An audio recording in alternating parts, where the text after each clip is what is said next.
السلام علیکم ورحمۃ اللہ وبرکاتہ۔ دیکھیے، ایک ہوتا ہے اہل حدیث اپروچ ٹورڈز ریلیجن۔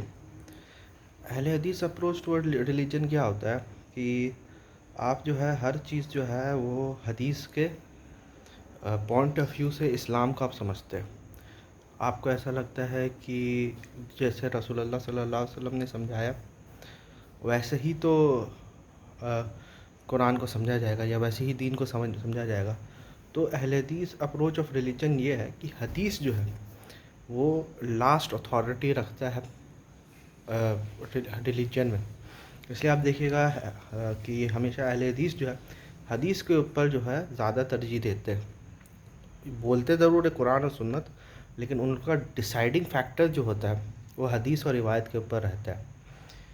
اور ان کا یہ ہے کہ اگر حدیث صحیح ہے، سند میں صحیح ہے، تو وہ سمجھ لو قرآن کے برابر ہو گئی۔ ٹھیک ہے۔ دوسرا اپروچ ہے اہل قرآن کا۔ اہل قرآن کا کیا اپروچ ہے؟ اہل قرآن کا یہ اپروچ ہے کہ وہ بھی جو ہے سمجھ لو ایک طرح سے اہل حدیث کے طرح ہی ہے، ایکسیپٹ مطلب وہ اہل حدیث کے سارے اصولوں کو مانتے ہیں، وہ محدثین کے سارے اصولوں کو مانتے ہیں، ایکسیپٹ اگر کوئی صحیح حدیث قرآن سے ٹکرا جاتے ہیں، مطلب کوئی ایسی حدیث ہے جو بخاری مسلم میں ہو، اصول محدثین کے اوپر صحیح بھی اتر رہی ہو لیکن قرآن کے خلاف جا رہی ہو یا عقل کے خلاف جا رہی ہو، تو وہ اس حدیث کو مانتے ہی نہیں، یا تو اس کی تعویل کر دیتے ہیں قرآن کے حساب سے، یا تو اس کو آؤٹ رائٹ ریجیکٹ کر دیتے ہیں۔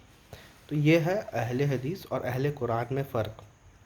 ٹھیک ہے، سب چیز سیم ہے، بس یہ ہے کہ اہل حدیث جو ہے اس کا آخری حجت حدیث ہے، اور اہل قرآن جو ہے اس کا آخری حجت قرآن ہے۔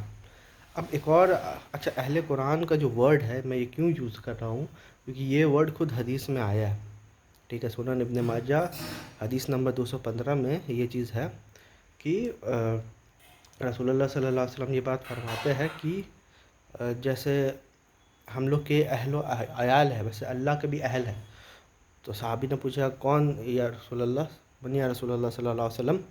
تو رسول اللہ صلی اللہ علیہ وسلم فرماتے ہیں ہوا اہل القرآن و اہل خاصہ، یہ اہل قرآن جو ہے وہ خاص لوگ ہیں اللہ کے۔ ٹھیک ہے، تو یہ جو ورڈ اہل قرآن یہ میرا ایک طرح سے سمجھ لو ایجاد نہیں ہے، اور یہ کوئی قرآنسٹ کا یہ نہیں ہے، یہ ورڈ جو ہے خود جو ہے رسول اللہ صلی اللہ علیہ وسلم نے یوز کیا۔ انفیکٹ رسول اللہ صلی اللہ علیہ وسلم نے کبھی یہ ورڈ جو ہے اہل حدیث یا اہل سنت ورڈ یوز ہی نہیں کی ہے، اہل قرآن یوز کیا ہے۔ تیسری کیٹیگری آتے ہیں قرآنسٹ یا اونلی قرآن۔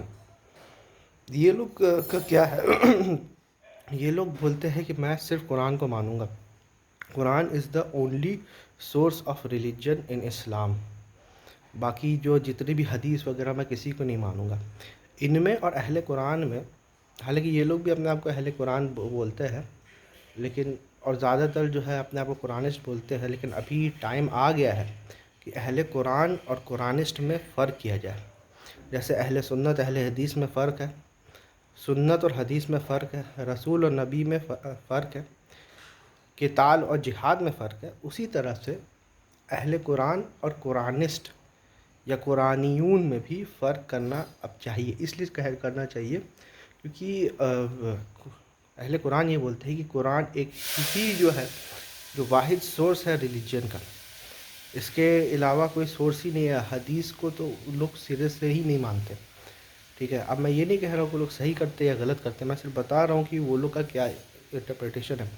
بہت ساری ان کی بات مجھے پرسنلی بہت پسند ہے، میں سچ بتا رہا ہوں، میں یہ پولیٹیکلی انکریکٹ بات ہے لیکن بہت ساری بات مجھے اہل قرآن کی پرسنلی بہت پسند ہے۔ ٹھیک ہے، اور بہت ساری چیز صحیح میں جو پوائنٹ آف ویو لوگ دیے ہیں وہ صحیح میں قرآن کے اندر فٹ ان بیٹھ رہی ہے، اور پورے کے پورے دین کے اندر میں تو یہ بولوں گا فٹ ان بیٹھ رہی ہے۔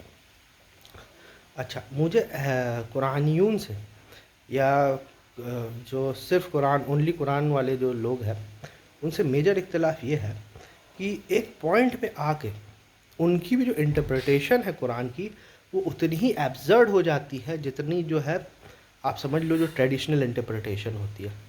ٹھیک ہے، کبھی کبھی آپ دیکھو کہ ٹریڈیشنل انٹرپریٹیشن آف اسلام بہت ایبسرڈ ہو جاتی ہے، جیسے وہ بولتے ہیں چائلڈ میرج، سیکس سلیوری اور بھی ساری چیزیں. تو قرآنیون اپنے آپ میں مجھے ایسا لگتا ہے کہ ایک مطلب ان کا زیادہ تعداد بھی نہیں، لیکن میں بول رہا ہوں کہ پھر بھی مطلب ان کی پرسپیکٹیو بہت حد سے، لیکن میں بول رہا ہوں کہ ان کی بہت ساری interpretation is as absurd as the traditionalist. وہ اس لیے کہ وہ بات کو لاجیکل بنانے کے چکر میں وہ قرآن کو ہی بدل دیتے ہیں. مطلب بات ہونی چاہیے لاجیکل، میں اس چیز سے ڈینائی نہیں کر رہا ہوں کہ بات لاجیکل نہیں ہونی چاہیے، بات جو ہے بات شوڈ میک سینس، کوئی بھی interpretation it should make sense. لیکن میں یہ چیز دیکھتا ہوں قرآنیون میں کہ وہ لوگ جو ہے مطلب عجیب و غریب انٹرپریٹیشن، عجیب و غریب جو ہے قرآن کی ٹرانسلیشن کر دیتی ہے. مطلب صاف عربی کو جو ہے وہ لوگ جھٹلا دیتے ہیں. ٹھیک ہے، وہ بول رہے ہیں اس کا مطلب یہ نہیں. ابھی ایک بھائی سے جو ہے میری بات ہو رہی تھی، تو وہ بول رہے تھے کہ دیکھو قرآن میں جو ہے نا ادھر جو ہے مسنا ثلاثہ اور بابا جو ہے وہ جو میری with the choice of 2 3 and 4. یہاں پر مسنا کا مطلب کچھ اور ہے، ثلاثہ کا مطلب کچھ اور ہے، اور 4 کا مطلب کچھ اور ہے. لیکن آپ ڈکشنری دیکھو گے تو اس میں اس کا مطلب 2 3 اور 4 ہی رہے گا. تو مطلب بہت ہی اس کے بعد ایک ٹائم پہ ایسا لگنے لگے گا کہ بھائی قرآن تو کلیئر ہے ہی نہیں، کیونکہ اگر تمہاری بات ہم مانیں تو قرآن کو تو کلیئر کٹ ہونا چاہیے نا. اور لینگویج کے پوائنٹ آف ویو سے جو ہے، اگر آپ یہ کہہ رہے ہو کہ لینگویج میں بھی جو ہے کرپشن ہوئی ہے، ایک تو آپ بول سکتے ہو کہ ٹرانسلیشن میں کرپشن ہو سکتی ہے، لیکن اب تو آپ بول رہے ہو کہ لینگویج میں ہی کرپشن ہوئی ہے. مطلب آپ ایک الگ سے لینگویج کو ہی انوینٹ کر رہے ہو، جس کا مطلب جو لوگ ایسے بھی عربک جانتے ہیں وہ بھی پڑھیں گے تو وہ بھی سوچیں گے کہ یہ بات کیا بول رہا ہے. ٹھیک ہے، اور سب کے سب ٹرانسلیشن رانگ ہونا بھی مجھے نہیں لگتا ہے کہ یہ صحیح بات ہے، کیونکہ ٹرانسلیشن کا جو تعلق ہے وہ لینگویج کے ساتھ ہے، وہ ریلیجن کے ساتھ بھی نہیں ہے. کسی چیز کا بھی جو ٹرانسلیشن ہے اس کا تعلق جو ہے وہ لینگویج کے ساتھ ہے، ریلیجن کا بھی نہیں. اس لیے اگر آپ جو ہے قرآن کی کوئی بھی آیت جو ہے نا گوگل ٹرانسلیٹ میں بھی اگر ٹرانسلیٹ کر کے دیکھو گے، حالانکہ میں اتنا بڑا کوئی اس کو سورس نہیں سمجھتا، لیکن بھائی آپ لینگویج کو تو ڈکشنری سے ہی سمجھو گے نا. تو تھوڑا دیر کے لیے آپ گوگل ٹرانسلیٹ کے لیے بھی عربک ورژن آپ اس کو کرو گے تو وہی سیم ورڈ آئے گا. اور آپ کی بات کو لگتا ہے کہ یہ تو عربک ورڈ ہی، عربک لینگویج ہی ایک دم ایک الگ لینگویج ہے. تو یہ بیسکلی مجھے تھوڑا سا اہل قرآن بول رہا ہوں، قرآنیون میں تھوڑا سا مجھے ایک ایبزرڈٹی تھوڑی سی فیل ہوتی ہے. ورنہ وہ لوگ بھی اچھے ہیں. اور دیکھو سمپل سی بات ہے، کسی بھی چیز کو آؤٹ رائٹ ریجیکٹ کر دینا، کوئی بھی فیلڈ آف نالج کو آؤٹ رائٹ ریجیکٹ کرنا نا، کوئی جیسا ایسا ہی ہے جیسے ہسٹری کو آؤٹ رائٹ ریجیکٹ کر دینا، سائنس کو آؤٹ رائٹ ریجیکٹ کر دینا. اب سائنس میں بھی بہت ساری بات غلط ہے، ہسٹری میں بھی بہت ساری بات غلط ہے اوتھینٹسٹی کے پوائنٹ آف ویو سے، تو اسی طرح حدیث میں بھی بہت ساری بات غلط ہے. تو ہمارا کام ہونا چاہیے وی شوڈ ایکسیپٹ حدیث اینڈ وی شوڈ ریجیکٹ حدیث. لیکن اونلی ریجیکٹ حدیث نا، مجھے ایسا لگتا ہے کہ وہ اس کا مرر یہ ہو جائے گا، ایکسٹریم ہو جائے گا، جو کہ ہر بات پہ جو صحیح سند والی ہے پھر ہر حدیث کو جو قبول کر رہے ہیں نا، اس کا ایک ایکسٹریم ورژن ہو جائے گا. تو I hope I have made myself clear about it, and I hope this video will be taken positively